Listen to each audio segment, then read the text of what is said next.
જય માતાજી, જય મેળીમાં આપ સર્વેનું હાર્દિક સ્વાગત છે અમારી મેળી સિદ્ધિ સાધના 2.0 યુટ્યુબ ચેનલ ઉપર।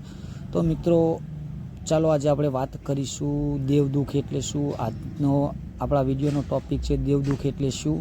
તમારા ઘરમાં દેવદુખ હોય તો કેવી રીતે ખબર પડે, દેવદુખમાંથી બહાર નીકળવાનું એટલે કે મિત્રો દેવદુખનું નિવારણ શું એ વિશે તમને જણાવવામાં આવશે। તો મિત્રો, માહિતીને સંપૂર્ણ જાણકારી માટે વિડીયોના અંત સુધી બન્યા રહો તો તમને ઘણું બધું સમજવા મળશે, ઘણું બધું જાણવા મળશે। તો મિત્રો ચાલો વધારે વાત ના કરીએ તો વાત તમને જણાવું કે દેવદુખ એટલે મિત્રો દેવ કે માતાજી કે તમારા પૂર્વજો દ્વારા પડતું હોય દુઃખ છે કે જેની કોઈ કલ્પના કે એની કોઈ સીમા ના હોઈ શકે। મિત્રો, દેવદુખનો કહેવાનો મતલબ એ કે દેવદુખ એટલે કે તમારા ભૂતકાળ કરતાં વર્તમાન સમયની અંદર પરિસ્થિતિ આધીન, કિસ્મત આધીન, કર્મ આધીન, નસીબ આધીન ના હોય એવું તમને જોવા મળતું હોય કે જેનો સમયના અનુસંધાનમાં વાત કરીએ કે ભૂતકાળમાં તમે જે તકલીફમાં ના પડ્યા હોય, જે પરિસ્થિતિ તમે યાતનાઓ કે પીડાઓ ના ભોગવી હોય અને વર્તમાન સમયમાં તમને એ પીડાઓ, એ મુશ્કેલીઓ, એ સમસ્યાનો સામનો કરવો પડતો હોય તો મિત્રો દેવદુખ હોઈ શકે છે। તો મિત્રો, મારો કહેવાનો સીધો મતલબ છે, સીધી ભાષામાં વાત કરીશ તો કે દેવદુખ એટલે કે એવી મુશ્કેલીઓનો સામનો કરવો, એવી પીડાઓનો સામનો કરવો કે જે તમને ભૂતકાળમાં ક્યારેય કલ્પનાએ ના કરી હોય કે અમારી સાથે આ બનશે, આવું બનશે, અને તમને ખબર ના પડતી હોય કે આવું ક્યારે બન્યું, કેવી રીતે બન્યું, કેમ બને છે એની તમને ખબર જ ના પડતી હોય તો મિત્રો આ દેવદુખ ના હોવું જોઈએ મારા કહેવા પ્રમાણે। તો મિત્રો, મારો કહેવાનો મતલબ એવો છે કે દેવદુખના લક્ષણો કઈ રીતના હોય છે કે દેવદુખમાં હોય તો કેવી રીતે ખબર પડે। તો તમારા ઘરની અંદર ઝઘડા થવા, કંકાસ થવો, કલેહ થવો, કારણ વગર વારંવાર ઘરમાં 5-5, 10-10 મિનિટે, 1-1 કલાકે માથાકૂટો થવું, કોઈ એક દિવસ એવો ખાલી ના જવો કે તમારા કોઈ વાતે ઘરની બહાર, ઘરમાં કે કોઈ તમારી સારી જગ્યાએ ઉઠક બેઠક હોય ત્યાં તમારા સંબંધો બગડી જવા, ત્યાં બધું બગાડ થઈ જવા, આ દેવદુખ હોઈ શકે છે મિત્રો। પછી મિત્રો, આર્થિક કટોકટી કે જે રૂપિયાની તંગદિલી એમ કહી શકાય કે જે તમે કદાચ અત્યારે તમે ઘણા બધા જોડેથી સાંભળ્યું છે કે પહેલાં મારી જોડે આટલા બધા રૂપિયા રહેતા હતા, હવે મારી પાસે કંઈ નથી, હું ખાલી થવા માંડ્યો છું। એટલે મિત્રો, કહેવાનો મતલબ એવો છે કે સમય એવો વિકટ અને કપરો આવે, એવી પરિસ્થિતિ સર્જાવા માંડે કે તમારા જોડે રૂપિયાની પણ વેત ના રહે, તમારે બહાર માગવા જવું પડે, બહારથી પણ ના મળતા હોય।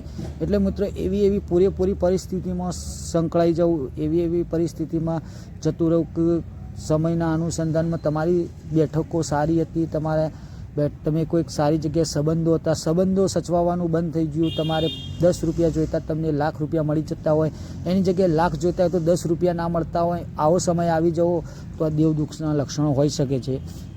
પછી મિત્રો, કે જ્યાં તમારા ઘરમાં વારંવાર દવાખાના એટલે મિત્રો કે દવાખાનાનું ઘર થઈ જવું, એક બીમારીમાંથી ઊભો થાય, બીજું બીમારીમાં પડે, એક બીમારીમાંથી બહાર નીકળે એટલે બીજું બીમારીમાં સંકળાઈ જાય, આવું બનવું પણ દેવદુખ હોઈ શકે છે। મિત્રો, હું કોઈ તમને ખોટી જગ્યાએ કે અંધશ્રદ્ધામાં નથી ફસાવવા માગતો, હું તમને ખાલી વાત કરું છું કે દેવદુખ હોઈ શકે છે। એટલે બહુ એવું નહીં વિચારું કે હું તમને કોઈ ખોટી જગ્યાએ દોરી રહ્યો છું। મિત્રો, અમે કરીએ છીએ, પોતે સાધક, ઉપાસક છીએ, સેવક છીએ દેવના, તો અમે લગભગ જોયું છે કે ઘણી જગ્યાએ આ બધું બનતું હોય છે, એના આધીન તમને કહીએ છીએ, અમે કંઈ વધારાનું તમને જણાવતા નથી। તો મિત્રો, આવી પરિસ્થિતિમાં શું કરવું? આવી પરિસ્થિતિમાં મિત્રો તમારે વધારે કંઈ કરવાનું નથી। પહેલાં તમારા ઘરના પિતૃ એટલે કે ઘરના પૂર્વજ, ઘરના દેવ સામે નજર કરવી છે, તમારી કુળદેવી સામે નજર કરો। ઘરની વાત હોય તો તમારા કુળદેવીને મનાવો, તમારા પૂર્વજોને મનાવો, તમારા ઘરના દેવને મનાવો।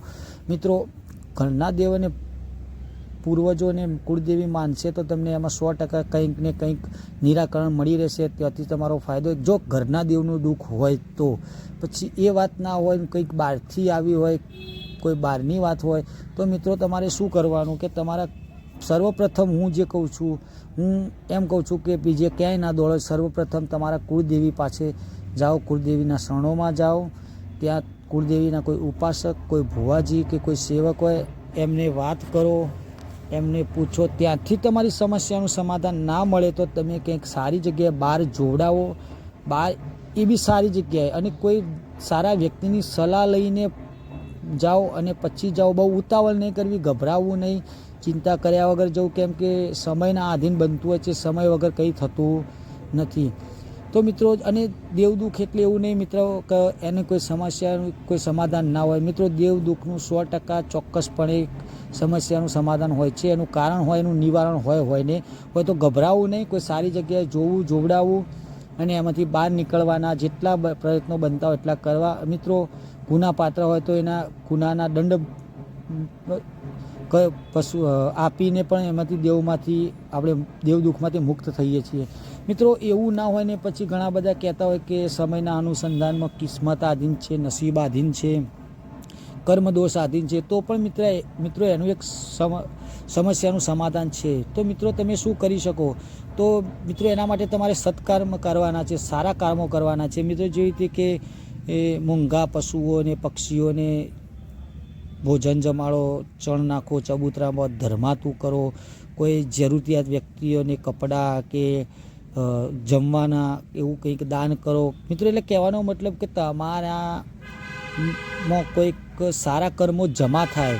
આપણે કહેતા નથી મિત્રો કે બેંકની અંદર પૈસા જ નહીં હોય, રૂપિયા જ નહીં હોય તો ચેક બાઉન્સ થાય. એટલે મારો કહેવાનો મતલબ એવો છે મિત્રો કે સીધી અને સરળ ભાષામાં એવા કાર્યો કરો જેનાથી તમારા પુણ્યના જે લેવલ છે, જે ગ્રાફ ઊંચો આવે, એનાથી તમને કોઈ બીજા દુઃખની અંદર પડતું હોય, કોઈ બીજી વાતે દુઃખ પડતું હોય.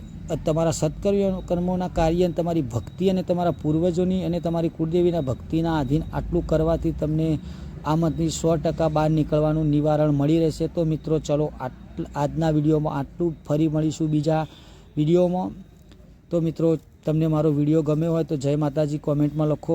મિત્રો, આ વિડીયોને ખરેખર તમને ગમ્યો હોય તો તમારા કોઈ સગા સંબંધી, તમારા સ્નેહી, તમારા મિત્રોને શેર કરો તો એમને વધારે જાણકારી મળે. મિત્રો, પછી બીજી વાત ખાસ વાત કહીશ કે મિત્રો, તમે આગળના વિડીયોમાં ખૂબ સારો એવો સપોર્ટ કર્યો છે, સારા એવા વ્યૂ મળ્યા છે, સારા એવા સબસ્ક્રાઈબર મળ્યા. તો મિત્રો, બસ તમારો આભાર એ વાતે પ્રકટ કરીશ. અને મિત્રો, આ ચેનલને સબસ્ક્રાઈબ કરો અને સારી જાણકારી લાગતી હોય, જાણવા જેવું મળતું હોય તો બીજા લોકોને જણાવો, ચર્ચા કરો. તો બસ મિત્રો, આજના વિડીયોમાં આટલું. જય માતાજી, જય મેળીમાં. ઓમ નમઃ શિવાય.